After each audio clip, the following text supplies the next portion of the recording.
नमस्कार मंडळी, S S food कट्टा या चॅनलमध्ये तुमचं स्वागत आहे. आज आपण मस्तपैकी असा गरमागरम कॉर्न चीज समोसा ही रेसिपी पाहणार आहोत. व्हिडिओ शेवटपर्यंत नक्की पहा. चला तर जराही वेळ न घालवता रेसिपीला सुरुवात करूया. आपण आता एक डो तयार करून घ्यायचा आहे. त्यासाठी इकडे मी 1.5 कप मैदा घेतलेला आहे. आपण आता हा मैदा आहे तो या बाउलमध्ये असा घालायचा आहे. मैदा मी इकडेच मस्तपैकी असा चाळून घेतलेला आहे. त्यानंतर या मैद्याच्या पिठामध्ये आपण आता चवीनुसार मीठ आहे ते घालायचं आहे. त्यानंतर 1 चमचा इकडे मी तेल घेतलेलं आहे ते घालायचं आहे. तेल थोडं मी गरम करूनच घेतलेलं आहे. आपण आता हे सगळं मिश्रण आहे ते हाताच्या साहाय्याने असं मिक्स करायचं आहे. पूर्ण तेल आहे ते या मैद्याच्या पिठाला चांगलं असं लागलं पाहिजे. बघू शकता असं करून घ्यायचं आहे. आपलं मिक्स करून बघू शकता तुम्ही झालेला आहे. त्यानंतर याच्यामध्ये अर्धा चमचा ओवा आहे तो घालायचा आहे. परत आपण हे सगळं असं मिक्स करून घ्यायचं आहे. बघू शकता तुम्ही आणि असं झालं पाहिजे. बघू शकता आपण आता याच्यामध्ये थोडं थोडं पाणी घालायचं आहे. जास्त नाही, थोडं थोडं सर्वप्रथम पाणी घालायचं आहे व मिश्रणाचा आपल्याला डो तयार करून घ्यायचा आहे. बघू शकता तुम्ही परत पाणी घालायचं आहे. परत मिक्स करून घ्यायचं आहे. बघू शकता असा डो झाला पाहिजे. आपण आता हा 10 मिनिटासाठी रेस्टला ठेवून द्यायचा आहे डो. इकडे मी मिक्सरचा जार घेतलेला आहे. मिक्सरच्या जारमध्ये आपण इकडे उकडलेले असे मक्याचे दाणे घेतलेले आहेत 1 कप आणि अर्धा कप वाटाणे घेतलेले आहेत उकडवून मी ते घालायचे आहेत व मिक्सरला वाटून घ्यायचं आहे. जाडं भरडं बघू शकता असं. आपण आता स्टफिंग तयार करून घ्यायचं आहे. इकडे मी बाउलमध्ये मक्याचं आणि वाटाण्याचं मिश्रण घातलेलं आहे. बाउलमध्ये आपण आता 2 उकडलेले बटाटे आहेत ते असे किसून घ्यायचे आहेत. मिश्रणामध्ये बटाटे आपले किसून बघू शकता तुम्ही झालेले आहेत. त्यानंतर याच्यामध्ये चीज आहे ते किसून घ्यायचं आहे. तुम्ही तुमच्या आवडीनुसार चीज घ्या, भरपूर किंवा जास्त. बघू शकता असं चीज आहे ते किसून घ्यायचं आहे. चीज आपलं किसून झालेलं आहे. आपण आता याच्यामध्ये 1 चमचा चिली फ्लेक्स आहे ते घालायचं आहे. त्यानंतर अर्धा चमचा ऑर्गॅनो आहे ते घालणार आहोत.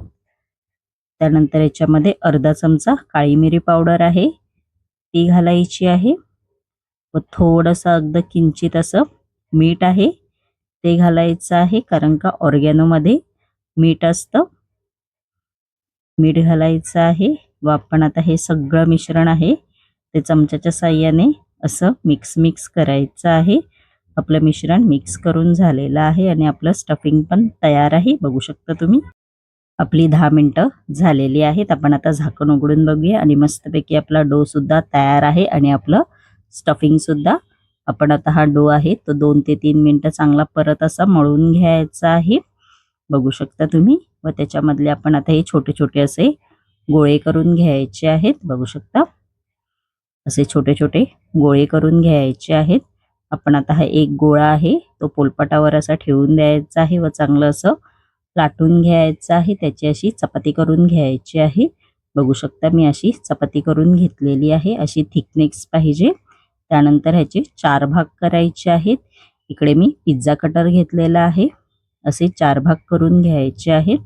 बघू शकता तुम्ही असे 4 भाग करून घेतलेले आहेत. त्यामधील आता एक भाग घेतलेला आहे मी. आपण आता जी स्टफिंग तयार केलेली आहे ती अशी मध्यभागी ठेवायची आहे आणि बाजूने आपण आता पाणी लावणार आहोत. जेवढं मावेल तेवढं स्टफिंग भरा. आपण आता हे पाणी लावून घ्यायचं आहे. बघू शकता तुम्ही व आपण आता हे बंद करून घ्यायचं आहे. एकदम सोपं आहे करण्यासाठी. असं एक साइडने फोल्ड करायचं, परत दुसऱ्या बाजूने असं फोल्ड करून घ्यायचं आहे. एकदम इझी आहे करण्यासाठी. बघू शकता तुम्ही व असं प्रेस करून घ्यायचं आहे. बघू शकता तुम्ही असं प्रेस करायचं आहे आणि आपला समोसा रेडी आहे. आपण आता हा मस्तपैकी तळून घेणार आहोत. इकडे तेल गरम करायला कढईमध्ये मी आधीच ठेवलं होतं. तेल हे नॉर्मलच गरम करा. आपण आता हे कॉर्न समोसे आहेत ते या तेलामध्ये मीडियम फ्लेमवरच आपल्याला हे तळून घ्यायचे आहेत. बघू शकता तेल अजिबात गरम नाही आहे इकडे, एकदम मीडियम आहे. नंतर ते हळूहळू गरम होत जातं व असे बुडबुडे येतात. आपण आता हे पलटी मारून घ्यायचे आहेत समोसे. बघू शकता तुम्ही, खूप छान लागतात चीज कॉर्न समोसा. नक्की रेसिपी तुम्ही ट्राय करा. मक्के तर बाजारात खूपच मिळत आहेत, अगदी 50 रुपयाला 3. बघू शकता, काहीतरी वेगळं. रोज रोज तेच तेच समोसे खाऊन कंटाळा आला असेल तर नक्की ही cheese corn samosa recipe try करून पहा. आणि आपले मस्तपैकी समोसे तयार झालेले आहेत. आणि माझी रेसिपी कशी वाटली कमेंटमेंट बॉक्समध्ये नक्की सांगा. आणि अशाच नवनवीन युनिक रेसिपी जर तुम्हाला माझ्या चॅनलवरती पाहायच्या असतील आणि तुम्ही जर माझ्या चॅनलवरती नवीन असाल तर नक्की एस एस फूड कट्टा या चॅनलला लाईक, शेअर अँड सबस्क्रायबर करायला विसरू नका. धन्यवाद.